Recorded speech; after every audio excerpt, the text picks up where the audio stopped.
Hello friends, मैं हूं Vinay from Global Immigration Info channel. जैसा कि आप लोग जानते हैं, आप लोगों के साथ शेयर करता हूं इमिग्रेशन से जुड़ी तमाम न्यूज़ और अपडेट्स।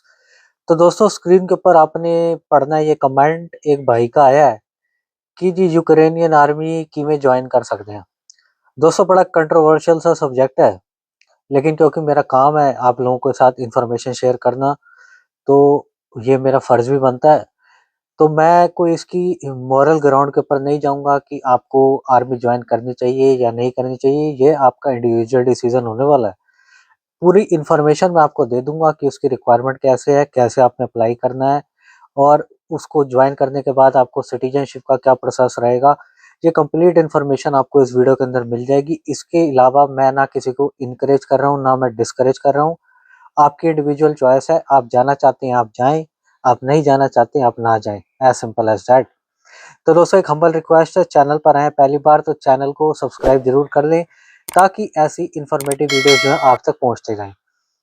तो दोस्तों, यूक्रेन ने कुछ चेंजेस करे हैं अपने कानून के अंदर, और अब वो सिटीजनशिप देंगे उन लोगों को जो कि उनकी आर्मी ज्वाइन करेगा और रशिया के खिलाफ जो है लड़ेगा।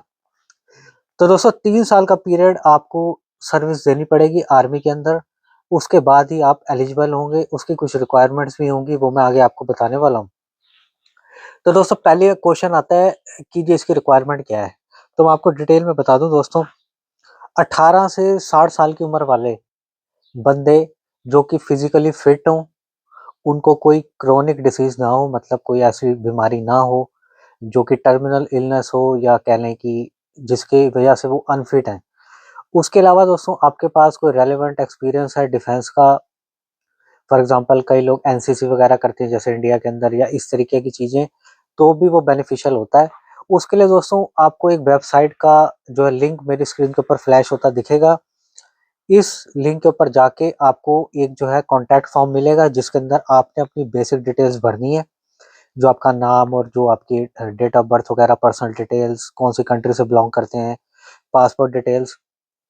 और आपको 14 दिन के अंदर, यानी कि 2 वीक्स के अंदर जो है आपको कॉन्टैक्ट किया जाता है उधर से। 2 हफ्ते के अंदर-अंदर आपको रिप्लाई आ जाता है, येस और नो व्हाटएवर। अब दोस्तों, इसके अंदर आपका एक तो पासवर्ड वैलिड होना चाहिए, क्रिमिनल रिकॉर्ड आपका नहीं होना चाहिए, आप फिट होने चाहिए। और इसके अंदर बड़ी इंपॉर्टेंट चीज़ है दोस्तों, कि जो जॉइन आपको अगर एक्सपीरियंस नहीं भी है कोई डिफेंस का, तो भी वो हायर कर लेते हैं अगर आप फिजिकली फिट हैं, या उनको लगता है आपके एप्लीकेशन के अंदर, क्योंकि वहाँ पे आपसे क्वेश्चन पूछा जाता है, जी आप क्यों ज्वाइन करना चाहते हैं। अगर आपका रिप्लाई, आपका आंसर ऐसा होता है जिससे उन्हें लगे कि नहीं, बंदा जेन्युइनली जो है ना आर्मी ज्वाइन करना चाहता है, इस लूप होल को यूज करके वो ईयू में स्लिप नहीं हो जाएगा। यही रीजन है दोस्तों, कई भाइयों का कहना है कि जी हमें वीजा मिलेगा। दोस्तों, दिक्कत क्या है कि क्योंकि यूक्रेन जो है लैंडलॉक कंट्री है, सारा ईयू कंट्री से शेंगन के साथ इनके साथ बॉर्डर लगते हैं। तो आपको जो यूक्रेन में एंटर होना पड़ेगा, वो आप पोलैंड, हंगरी, इस तरीके की कंट्रियों से ही जा सकते हैं। तो आपके पास शेंगन वीज़ा होना चाहिए, आपको वीज़ा वो अवेलेबल नहीं कराने वाले। उन्होंने क्लियर मेंशन किया, अगर आपका सिलेक्शन हो भी जाता है, तो वीज़ा आपको जो है ना खुद अरेंज करना पड़ेगा, वो इसमें आपकी हेल्प नहीं करेंगे, आपको शेंगन वीज़ा खुद लेना पड़ेगा। वो बॉर्डर से आपको जो है अपनी यूनिट तक लेके जाएँगे खुद, वो उनकी ज़िम्मेवारी है, लेकिन वीज़ा आपने खुद अरेंज करना है। क्योंकि लोग क्या करते हैं, हमारे बंदे स्पेशली एशियन कंट्रीज़ से इस चीज़ का बहाना लगाकर ईयू में एंट्री ले लेते हैं और स्लिप हो जाते हैं। मतलब वो आर्मी-वार्मी में नहीं जाते, उनका मकसद होता है शेंगन एंट्री, जो आप लोगों को पता ही है अपने लोगों का जो काम है। तो यही रीज़न है कि वो वीज़ा प्रोवाइड नहीं कराते। उसके अलावा दोस्तों, अब क्वेश्चन आ जाता है कि आपका सिलेक्शन हो गया, आप वहाँ पहुँच भी गए, तो इसका सैलरी का क्या हिसाब-किताब रहता है? तो दोस्तों, उन्होंने क्लियरली मेंशन किया हुआ है, अगर आप लॉजिस्टिक्स के अंदर, मतलब आप जो है फ्रंट लाइन पे बॉर्डर पे नहीं जा रहे, तो आपकी सैलरी 500 यूरो जो है उन्होंने देनी है, जो कि इंडिया का 50,000 रुपया बनता है। जो आप लॉजिस्टिक वगैरह में काम करते हैं, आपकी डायरेक्ट पोस्टिंग नहीं होती बॉर्डर के ऊपर।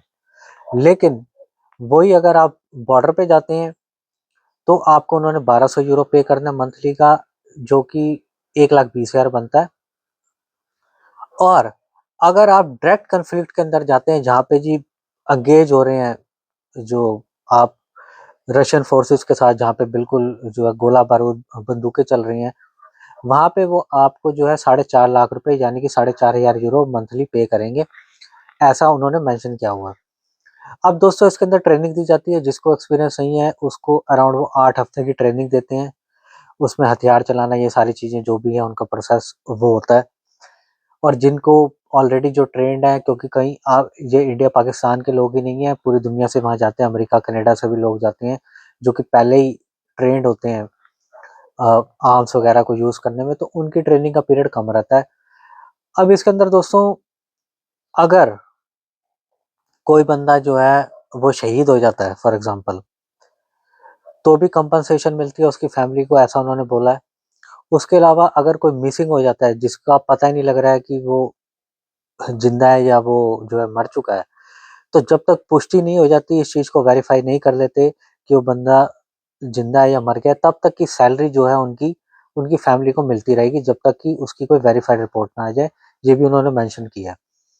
तो दोस्तों इस चीज़ के अंदर ये इसका प्रोसेस है। हालाँकि बड़ा कंट्रोवर्शियल सा जो एक टॉपिक है, लेकिन क्योंकि मुझसे पूछा गया तो मैंने आप लोगों को बता दिया इस बारे में। जॉइन कोई भी कर सकता है। अगर आपकी एप्लीकेशन से वो सैटिस्फाई होंगे तो वो जो है आपको एक्सेप्ट कर लेंगे, नहीं तो वो आपको जो है रिफ्यूज़ कर देंगे, लेकिन वो 2 हफ्ते में रिप्लाई वहाँ से आ जाता है। तो दोस्तों ये एक प्रोसेस है उनका। जो भी बंदे यूक्रेनियन आर्म्ड फोर्सेस जॉइन करना चाहते हैं, मैं बिल्कुल एनकरेज नहीं करूँगा किसी को, क्योंकि अपने माँ-बाप को, अपनी फैमिली को छोड़ के अननेसेसरीली पंगा लेने की ज़रूरत नहीं है। लेकिन कुछ लोगों की क्योंकि कमेंट आया तो मैंने इसके ऊपर डिटेल में आपको बता दिया है। सिटीज़नशिप वो देते हैं 3 साल बाद। आपको जो है अपनी यूनिट से, कमांडर से लेटर लिखवाना होता है रिकमेंडेशन का, प्रूफ आपको देना पड़ता है कि हाँ जी मैंने आर्मी के अंदर सर्विस दी है। वो लेटर्स लगते हैं बाकायदा, उसके बाद जाके जो है आपको सिटीज़नशिप मिलती है। तो ये प्रोसेस है उसका। सो दोस्तों I hope you like this information. Information अच्छी लगती है तो चैनल को सब्सक्राइब ज़रूर करें। See you in another informative video. Till then do take care. Bye.